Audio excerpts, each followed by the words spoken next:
Thanks for taking time. I know a busy time with the album finally out. Uh, Yes. so I imagine it's a bit of a relief to have it out there because just Oh, that yeah. waiting period. It is like it's built in too with everything going on in the world right now. It feels like we're booking shows. We released an album. We are feeling tremendous right now. We're feeling really excited. That is fantastic. Now, I listened to the album and another stellar effort, and it's got this kind of like contemporary, but also a bit of like an 80s vibe to it. Right. How did those kind of 80s feels get in there? Was it organic? Was it just something you were like, you know what? I like the sound of this, or We were both born in the 80s. that So it's kind explains of it. cooked in.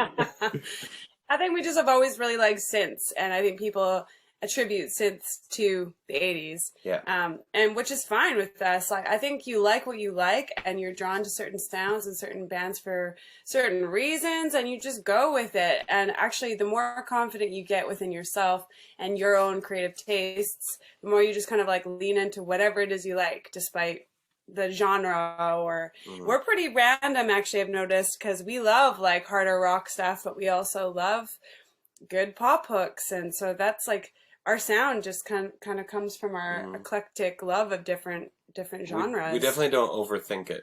It just kind of oozes out. Yeah, and is that a confident, like, you were saying, like, you like what you like, and I love that kind of thought process.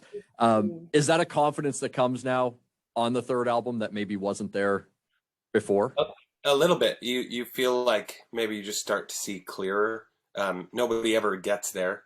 Music, you don't know what you're like. It can never be perfected, and you just do what you do in that context of time. But we found out early on we really had to do what we liked because when we started as a band in Vancouver, there was a huge folk movement, and it felt like everybody was in a folk band, and we were playing with synths and guitars, and we felt like really out of place. And a lot of people were kind of pushing and nudging, like, oh, you guys could do this or you could do this. And we're like, this is what we like to make. And so you can kind of hear, the growth in our albums, but there is like, they're connected, they're connected to us as individuals. So you had to resist those early coffee shop gigs. Come on, just be Yeah. folky. Yeah, totally. The first single that came off the album, Fake Fame, obviously, maybe I'm reading it wrong, about kind of the internet and that type of thing. I cannot wrap my head around how those things happen, like how my nephews watch people playing video games and they're famous to them as people with talent. Can you understand how the internet kind of makes these stars, for lack of a better word? It's just like the era we're in lots of ways. It's interesting to watch other people, and that's why we like to be together, because people watching is a thing. We love each other. I think our phones are super easy to just dive into that world of watching other people do cool stuff. And it's not always bad. We say with Fake Fame, it's like we still use these platforms. We still love that our music can get out to more people. It's amazing. On the flip side of it is a lot of like anxiety, a lot of mental health attackers, where you're looking at somebody else's life and you're like, shoot, why is my life not as cool? And I think society is starting to like call that a little more now. But I think it's worth addressing that we all need to sort of put it in a proper place in our lives and just be like, maybe I should not be on this thing as much. And maybe I should be caring more about the people right in front of me. That kind of thought. It's worth talking about, singing about, and that's like where Fake Fame came. And Danielle, you took a break, right? Like you deleted everything. Yeah, for a while. I did. I'm so jealous of that. Yeah. You can do it. My boss might argue otherwise, but how was it? How refreshing was that? In my head, it's like utopia. Yeah. I remember one day during the pandemic, like Facebook or like the socials shut down. I think it was like a couple of them just shut down. And I remember everyone after that being like, is anybody else happy that happened? Yeah. Like that the option wasn't there? Like social media curfew. I think we have a hard time saying no as people. Like, it's just hard. It's a hard word for us to say. You get better as you get older. But I think I would say the tip for me, well, it was 6 months. And I loved the experience. I wrote a lot of songs during that time. I had a lot of hangs with people that were really meaningful. But then after that, I was like, okay, I got a little anxious putting them all, the social stall, back on my phone. But I would say that now I'm like, okay, well, at least one day a week, if I could just turn my phone off for one day, that would be good. But yeah, so just finding the balance. It was awesome, though. I highly recommend a detox for everyone. Yeah, I think it's needed. And I love that one day a week idea. Like just, Yeah. I think that's something that people could actually take and use. Yeah, like a little tip of maybe that break is nice for your brain, you know? Yeah. Now, according to Wikipedia, which is not always right, this year would be like 10 years of Dear Rouge being a band. Yeah, in a way that we have like our first album came out 2015, but we formally started collaborating in 2012. And so what would you say the biggest difference is between the collaborations that started back in 2012 and now?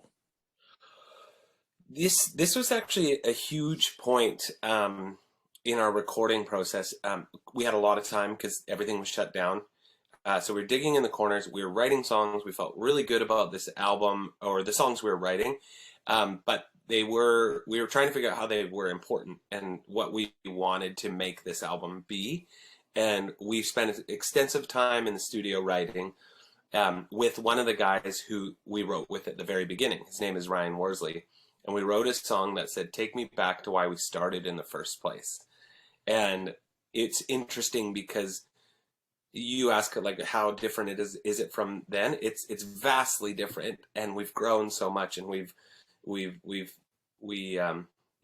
done so much. But then as you do so much of it, how can you have that spirit of when you first set out to collaborate together? And so we kind of were drawn back to, why did we start Dear Rouge? What do we want to do with this? What's that energy, that pure energy that's organic? It doesn't have to do with any of the sales or any of the numbers. It's like, yeah, it was a huge part. I think we've just like grown as people, and therefore like we work a lot better together, and then we have a lot more butting heads because we have stronger opinions. So yeah, I think that's maybe how it's changed for me. But yeah, lots of ups and downs in the journey to making music, for sure.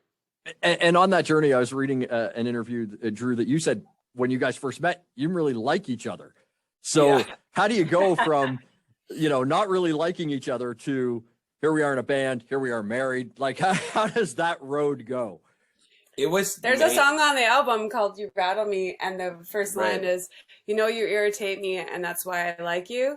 And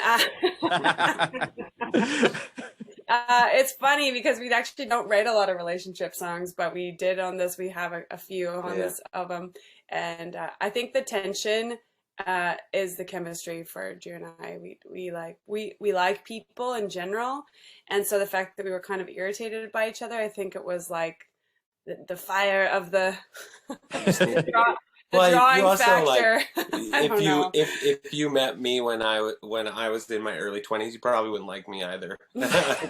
I had a lot of growing up to do. Danielle had a lot of growing up to do, and so part of that friction was we thought we were like the coolest. It was attention. I'm like, who does this girl think she is? Like, why is she like combating of the egos? Totally, our egos butted head, and then we're like, oh yeah, you can't live life that way. I'm totally taking that song and giving it to my wife, because I think that's kind of, she needs to be reminded that my irritation is why she loves me. Well, in relationships, right? Like the reasons why you fall in love with someone are the reasons that you get frustrated with them because they're different than you, and it's like the stuff that I love about Danielle. It's this stuff that actually irritates me. I also hate about it. Well, it's like. Yeah, life is funny. It's like, I love how patient you are. I love how like you take your time and you're present with everyone. And then I'm like, hurry up. I feel like we're very similar, Drew. I feel. One thing I saw that I really liked that I wanted to ask you about, Danielle, was you had done a video, social media, but a little video on Let's Talk Day, and you were talking about doing little gratitude kind of lists. Is that something you're still practicing? I think it's one of those things that you kind of come in and out of depending on when you need it most. But yeah, like I did this thing called the Artist's Way, and anybody listening right now that's done it, and actually I haven't finished it yet, but I started it. In the Artist's Way, it talks about doing like a 3-page journaling thing every day so that you get your creative, like, so you get all the thoughts out of your head so then you can be creative. And I feel like that the gratitude thing, the like just having a thread to your thought on a page, it helps to like be grateful for the rest of your day and be present for the rest of your day. I highly recommend the Artist's Way. If anybody is like stuck in a rut or like feels like they could be more creative, that book is so powerful. It's by Julia Cameron, and it's a really worthwhile program. So you should check it out. I'll check that out. I'm constantly like, the Let's Talk Day is a big thing for me. I do a lot of depression, anxiety issues and stuff like that. And I like to talk about them, put them on Front Street so that people feel like they can. And like, for me, it's like running, but it's hard to write thoughts down when I'm running. That's the only bummer about that. Yeah. Well, you could also use your phone as like just recording it, and then after whatever works, it's just like getting it out of you, right? But you that's could do that. You could also get like a waist strap with a wire that hangs a notepad. Yeah. Like instead of a Twinkie hanging in front of my head, it's like a notepad, and I'm just here. That's weird. I'd love to see that. I kind of would too, in a weird way. Also on your Twitter, you talked about how you pinned a tweet for the album, but also talked about how the last couple of years have been so trying and outside of pandemic, and that you guys had changed a lot. What are the kind of the changes that you see in yourself or from the last couple of years? That's a really good question. I would say that we have experienced grief in a new way, which is which changes you as a person because of the way you look at life, or that you look at everyone, because you've had some trauma in your life. So there's a pandemic, there's also a bunch of family stuff that was going on, and it was because that transforms you from within, and you come out the other side, you're the same person, but you've experienced a different side of life, that when you look at people in a different way, or you approach people in a different way. I know that I have. And then obviously because of the pandemic, being touring musicians, we kind of had to like be okay with nothing and be okay like sitting still, and we learned to like some better habits and some bad habits. What was a bad habit you picked up? Well, I just been saying boxed wine because a lot of it. Yeah, it was really intense. I think just when it rains, it pours. It's actually an interesting thought, because when you notice hardship, then you notice more and more. It's like when you're going to buy a certain car, you just see them everywhere. It's like that feeling. But yeah, I think for me, the biggest thing has just been valuing the small things and just like the day-to-day things. That's been really significant. And I also feel like I had this really intense epiphany of just community. Like, community is what it is about. We're all in it together. Like, that was the big thing. But in music, there's like a underlying competition kind of thing happening that you want to, and competition is not bad. But at the end of the day, we're all musicians trying to make the world a better place, hopefully.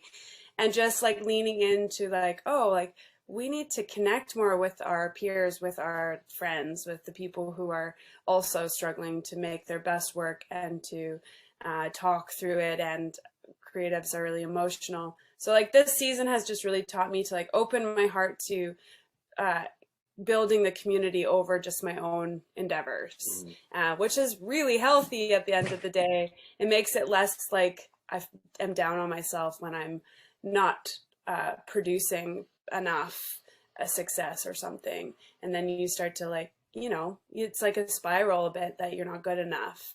And we all kind of suffer in that. But when you're alongside somebody else and they're winning, you feel like proud of them. And then, you know, it's just healthier. Sure. Yeah. So it's been an interesting time. And I would say that I think at the end of the day, hardship is good for us all. And so would you say the album was a tad cathartic, like helping you get through that? Oh yeah. Oh, for sure. Yeah. It feels like it was like a moment in time of like, let's use this to create something meaningful, because like, yeah, great art comes out of that stuff. Yeah, most definitely. One more thing I had, I was, watching some video footage and stuff, and Drew, I saw you wearing a San Diego Padres hat. Is that your Is that your baseball team? Yeah, no, Blue Jays are his team. Blue Jays are for sure 100% my team. I do love San Diego and San Francisco. They're in it technically the National League, so I can wear their hat. But I feel like, yeah, I wear a lot of ball caps, and I love baseball. Played baseball for years, so I have a huge variety at home. But that brown hat, when they switch those colors, it sticks out because all hats are red, blue, black, navy. And so when you have a brown baseball team, yeah, Justin Bieber wore that hat on the Grammys. Yeah, everybody points it out and talks about it, and I'm it's like, high fashion now. That it is. Drew started it. Yeah, exactly. Come on, Beebs. I thought I had found a brethren in liking crappy ball teams because I'm an A's fan. So it was like, hey, we both like crappy West Coast teams. I have an A's hat because Moneyball is my favorite movie. There we go. All right, cool. And another hat that sticks out, a green with gold on it. Yeah, and if I go to a ballpark when we're on tour, we try to go to ballparks as much as possible. If I don't have that hat, I will buy it from the stadium, of course, every time. So is his hat collection becoming an issue? Like, is this something we have to worry about? Yeah, I gave some to my nephew to get rid of, to make more space. It's more that it confuses guys around you that are like, "Yay, Padres!" Yeah, and he's like, Go Jay. I'm like, Drew, this is really awkward. Like, they're so happy to see you, and you're just wearing it because you like the colors. Yeah. I need to write a song. You need to write a note on the side of it, the hat or something. I just like a brown hat. They'll just etch it in. Yeah. Like the colors. Or the hat song. I'm down for that too. Yeah. There you go. That is fantastic. Thank you so much for taking time. We're loving the album here at Surge, and hopefully we're going to see you in Halifax. Woo! Yeah, we really want to come to. You guys are good people. That's like, it's such a good vibe. So we'll make it happen at some point.